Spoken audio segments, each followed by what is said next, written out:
Hi friends, welcome to Vidyanagar YouTube channel. ఈరోజు మీకు Punjab and Sindh బ్యాంక్లో లోకల్ బ్యాంక్ ఆఫీసర్ పోస్టులు అయితే పడ్డాయి.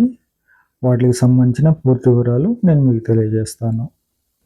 ఈ ఉద్యోగాలకు అప్లై చేసుకోవడానికి ప్రారంభ తేదీ అయితే 31 మార్చి నుంచి అయితే అప్లై చేసుకోవచ్చు. అదేవిధంగా అప్లికేషన్ చేయడానికి చివరి తేదీ ఏప్రిల్ 20వ తేదీగా అయితే నిర్ణయించారు.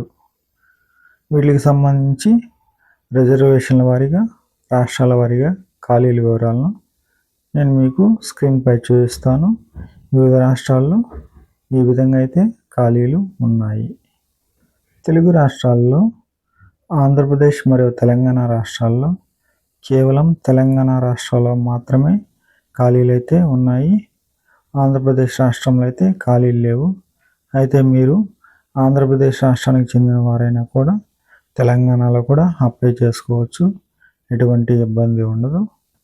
నాగాలాండ్ మరియు అరుణాచల్ ప్రదేశ్ రాష్ట్రాల్లో అప్లై చేసుకోవాలనుకునే వాళ్ళు ఆ రాష్ట్రంలో ఇంగ్లీష్ ఒక సబ్జెక్ట్గా చదివి ఉన్నవారు మాత్రమే ఆ రాష్ట్రంలో స్థానికత ఉన్నవారు అప్లై చేసుకోవచ్చు. అదేవిధంగా ఆల్రెడీ ఇదే బ్యాంకులో ఉద్యోగం చేస్తున్నవారు ఈ పోస్టులకు అప్లై చేసుకోవడానికి అయితే అర్హులు కాదు. ఎక్స్ సర్వీస్ మెన్స్కు ఈ పోస్టులలో ఎటువంటి రిజర్వేషన్స్ అయితే కల్పించలేదు. అదేవిధంగా ఎస్సీ, ఎస్టీ, బీసీ పోస్టులు కనుక ఆయా రాష్ట్రాల్లో లేకపోయినా కూడా వారైతే అప్లై చేసుకోవచ్చు. ఎందుకంటే జనరల్ కేటగిరీలో పోస్టులు ఉంటాయి కాబట్టి మీకు రిజర్వేషన్లు ఎస్సీలకు కానీ, ఎస్టీలకు కానీ, బీసీలకు కానీ పోస్టులు కానీ ఖాళీలు లేకుండా కూడా మీరైతే అప్లై చేసుకోవచ్చు. ఈ పోస్టుల వయో పరిధి గురించి కనుక చూస్తే మీరైతే 20 నుండి 30 సంవత్సరాల లోపు గలవారై ఉండాలి. ఎస్సీ, ఎస్టీ అభ్యర్థులు అయితే 5 సంవత్సరాలు వయో సడలింపు అయితే ఉంటుంది. ఓబీసీ నాన్ క్రిమిలేయర్ కోటాకు చెందిన వారికి అయితే 3 సంవత్సరాలు వయో పరిమితి సడలింపు ఉంటుంది. అదేవిధంగా పీడబ్ల్యూబీడీ కేటగిరీ వారికి అయితే 10 సంవత్సరాలు వయో పరిమితి సడలింపు ఉంటుంది. అదేవిధంగా ఎక్స్ సర్వీస్ మెన్స్కి అయితే 5 సంవత్సరాలు వయో సడలింపు అయితే ఉంటుంది. ఈ పోస్టులకు సంబంధించి విద్యార్హతల వివరాలు చూసినట్లయితే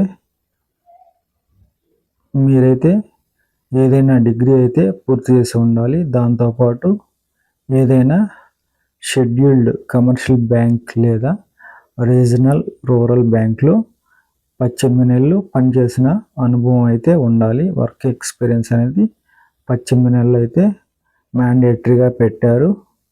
ఆ అనుభవం ఉన్నవారైతే ఈ పోస్టులకు అయితే అప్లై చేసుకోవచ్చు. ఈ పోస్టులకు అప్లై చేసుకునేటప్పుడు ఎస్సీ, ఎస్టీ అభ్యర్థులు కమ్యూనిటీ సర్టిఫికేటు, అలాగే ఈడబ్ల్యూఎస్ అభ్యర్థులు ఈడబ్ల్యూఎస్ సర్టిఫికేటు, ఓబీసీ అభ్యర్థులు కమ్యూనిటీ సర్టిఫికేట్ మరియు నాన్ క్రిమిలేయర్ సర్టిఫికేట్ అయితే అప్లోడ్ చేయవలసి ఉంటుంది. అదేవిధంగా పీడబ్ల్యూబీడీ అభ్యర్థులు కూడా వారికి సంబంధించిన సర్టిఫికేట్ను ఆన్లైన్లో అప్లోడ్ చేయవలసి ఉంటుంది. ఈ బ్యాంక్ ఎగ్జామ్కి సంబంధించి ఇంటలెక్చువల్ డిజబిలిటీ అభ్యర్థులకు ఫర్ ఎగ్జాంపుల్ ఒక గంట సమయం ఉందనుకోండి, వారికైతే ఇంకొక 20 నిమిషాలు ఎక్కువ అయితే సమయం ఇవ్వడం జరుగుతుంది. అంటే వారు ఈ గంట 20 నిమిషాల్లో ఈ ఎగ్జామ్ అయితే రాయవలసి ఉంటుంది. అదేవిధంగా స్పెసిఫిక్ డిజబిలిటీ ఉన్న వారికి కూడా లెస్ దాన్ 40% డిజబిలిటీ ఉంటే వారికి కూడా 20 నిమిషాలు అదనపు సమయం అయితే ఇవ్వడం జరుగుతుంది. అదేవిధంగా దీనికి సంబంధించిన స్కేల్ ఆఫ్ పే అయితే మీరు స్క్రీన్పై చూడవచ్చు. ఈ బ్యాంకులో ఉద్యోగం కనుక సాధించినట్లయితే మీరైతే తప్పకుండా ఈ బ్యాంకుకు సంబంధించి 6 నెలలు అయితే ప్రొఫెషన్ పీరియడ్ ఉంటుంది. అదేవిధంగా 3 years అయితే బాండ్ అయితే మీరు ఖచ్చితంగా వీరికైతే అగ్రిమెంట్ రాసి ఇవ్వాల్సి ఉంటుంది. అంటే ఈ 3 సంవత్సరాల వరకు ఈ బ్యాంకులోనే మీరు తప్పగా పనిచేయాల్సి ఉంటుంది.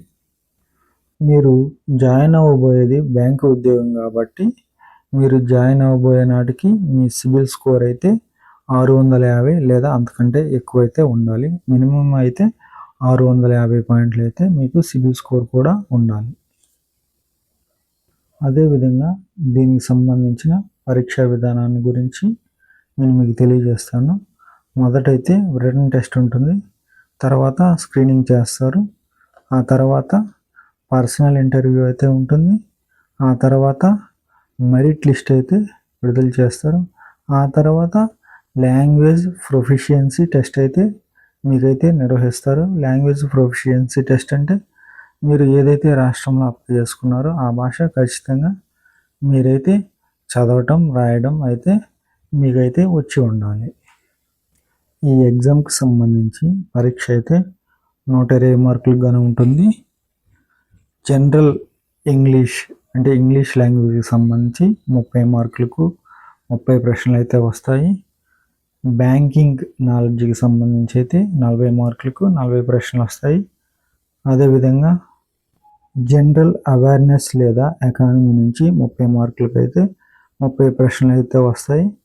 అదేవిధంగా కంప్యూటర్ యాప్టిట్యూడ్ నుంచి 20 మార్కులకు గాను 20 ప్రశ్నలు అయితే వస్తాయి. జనరల్ మరియు ఈడబ్ల్యూఎస్ అభ్యర్థులు ఈ ఎగ్జామ్లో ప్రతి సెక్షన్లో 40% మార్కులు అయితే సాధించి ఉండాలి.